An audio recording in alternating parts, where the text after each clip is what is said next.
Mas assim, a questão da liderança feminina e masculina foi uma coisa que eu demorei muito tempo para entender que existem diferenças e que essas diferenças, elas são extremamente salutares e complementares. Sim. Né? Porque quando eu assumi, muito jovem e mulher, eu enfrentei 2 problemas, né? Eu era muito jovem e na empresa tinha muita gente que tinha me visto pequena. Isso é dificílimo. Certo? E o segundo, o fato de eu ser mulher. E a gente sabe que de um tempo para cá a coisa melhorou muito. Apesar de que ainda tem que melhorar. Mas naquela época, gente do céu, era muito mais difícil. Muito mais desafiador. Por quê? Porque piadinhas que hoje não pode mais nem falar, que eu acho um absurdo também, tá? Não poder falar nada, não sei o que. Eu detesto essas coisas, mas assim... Mas piadinhas do tipo, deixa pra lá que ela hoje está de TPM. Piadinhas como essa, piadinhas de cliente dizendo que eu consegui fazer as coisas porque eu usava saia. E que a gente não tinha a percepção, né? A gente não tinha a percepção do quanto que isso era... A gente tem que engolir. O mundo todo amadureceu com isso, né? Junto, né? Acho que nos últimos 10 anos, 20 anos, assim, a gente foi aprendendo a lidar com a maneira correta de tratar todos os... E na verdade, vamos lá, gente, se parar para pensar, tá? O quanto a gente pode ganhar na diferença, tá? E o quanto a gente pode crescer. E eu num determinado debate sobre liderança feminina com mulheres que tinham muito mais repercussão nacional do que eu, uma delas era a Gabriela Banga, do Expo Center Norte, estava se discutindo a questão de cota para mulheres em conselho de empresa de capital aberto. Sim. E eu disse, eu sou contra. E, assim, quase eu fui engolida viva, porque... Não, mas por que você é contra, Marcele? São muitos anos de diferença. Eu digo, eu sou contra, mas eu não estou dizendo que eu não posso nem mudar de opinião, não. Se você me convencer, eu posso até mudar de opinião. Porém, eu acho que a gente precisa aprender a lidar, primeiro, com o nosso próprio preconceito. Sim. Até porque todos os homens que estão aí têm uma mãe. Então, algum problema, alguma coisa a gente está deixando de fazer ou de formar a cabeça desses homens aí, que estão aí machistas demais. Sem né? dúvida. Então, assim, vamos tratar primeiro o nosso, pra gente depois tratar o do outro. Porque aí é aquela coisa que existia antigamente, as mães diziam assim, essa é pra casar, essa não é. Eu não quero meu filho com essa mulher. Esse tipo de coisa. Tu tá entendendo? Se era uma mulher, uma mãe dizendo isso para um filho, como é que ele ia aprender a tratar, tá certo, uma mulher? Exato. E principalmente, sobretudo, aprender a olhar a diferença e valorizar. Exatamente. Olha, eu vou até fazer uma provocação sobre isso, que a gente tá no bate-papo aqui, então pode. Estamos livres.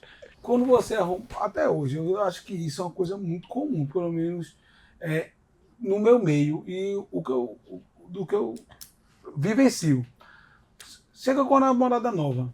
Qual é a primeira pergunta que o pai e a mãe faz? Me responda aí. A primeira pergunta, quem é fulana? Eu pergunto assim, o que é que ela faz? O que é que ela trabalha? Trabalha com o quê? A primeira pergunta que eu faço é essa. Então, faz o quê? Estuda o quê? É a primeira pergunta. Então, Entendeu? assim, a gente tem uma série de filtrozinhos e preconceitos que a gente ainda lida até hoje com isso. Sim. Entendeu?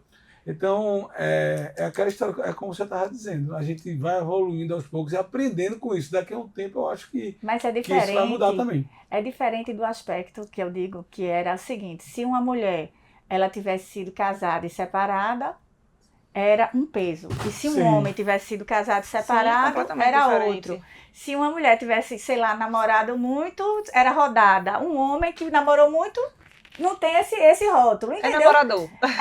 Então, tem muitas vezes até às vezes é desenrolado. Uma conotação até que admirável. Então, quando eu falo, e eu não estou falando dos homens, preste atenção. Claro, O que eu estou falando aqui é da própria mãe, mulher, que coloca isso pro filho. Veja, eu não estou falando aqui dos homens, eu estou falando da mulher. Então, se a mulher ela não vence o próprio preconceito dela, como é que ela quer cobrar dos homens que não sejam machistas? Verdade. Ponto. Esse é o meu ponto, esse era o meu ponto, tá certo? E, obviamente, que tem coisas que a gente tá além do controle da gente. Eu tenho 2 filhos. Sim. Um menino de 21 e uma menina de 18. E nem de longe, meu filho, tá certo?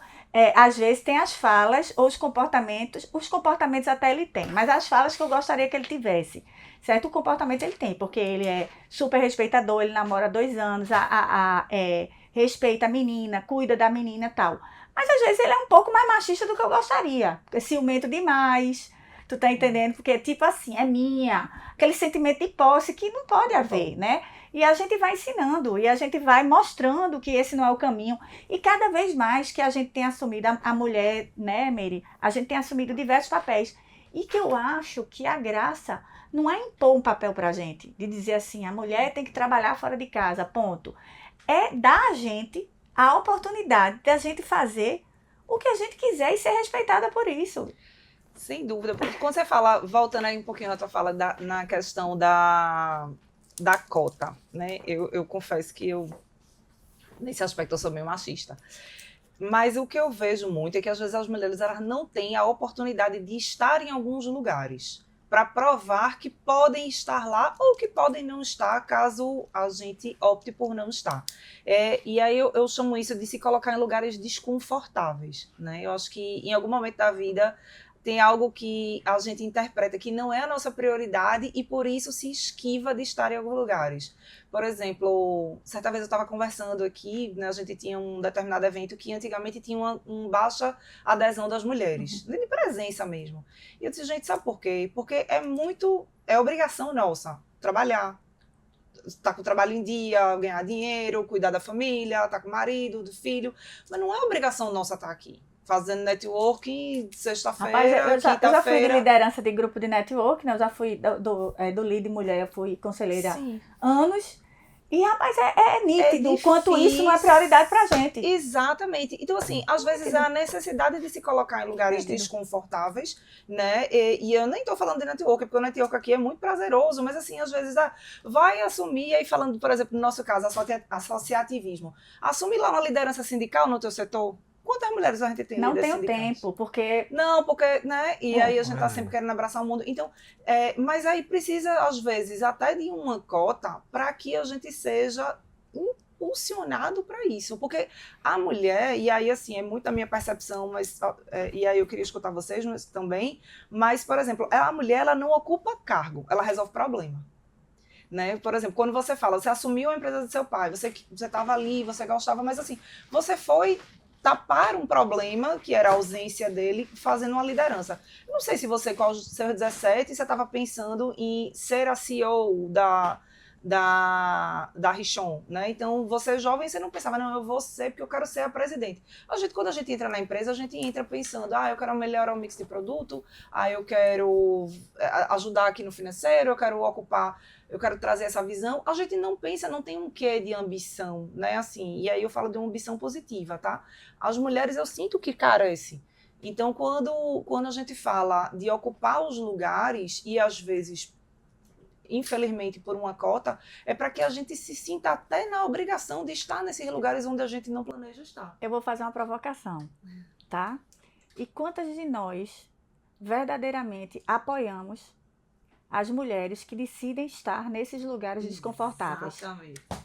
Quantas de nós verdadeiramente olhamos para ela e dizemos assim, é muito difícil esse lugar que ela está ocupando, jamais eu estaria nesse lugar, mas eu vou fazer o que eu puder fazer para ajudar ela, porque nós mulheres precisamos estar ocupando esse lugar. Exatamente. O que é que muitas vezes a gente faz? Fulana tá nem aí para casa dela. Fulana, olha os filhos dela, com largado, que nem saco de batata.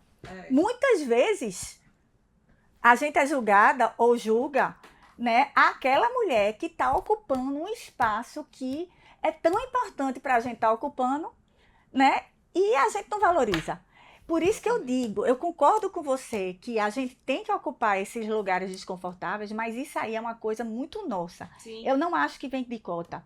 E quando um conselho de uma empresa de capital aberto não reconhece a riqueza de ter divergência de opiniões dentro do seu próprio conselho, ele não merece a minha compra. Exatamente. Porque 50% do mercado consumidor é feminino. A inovação, ela exige a diversidade, né?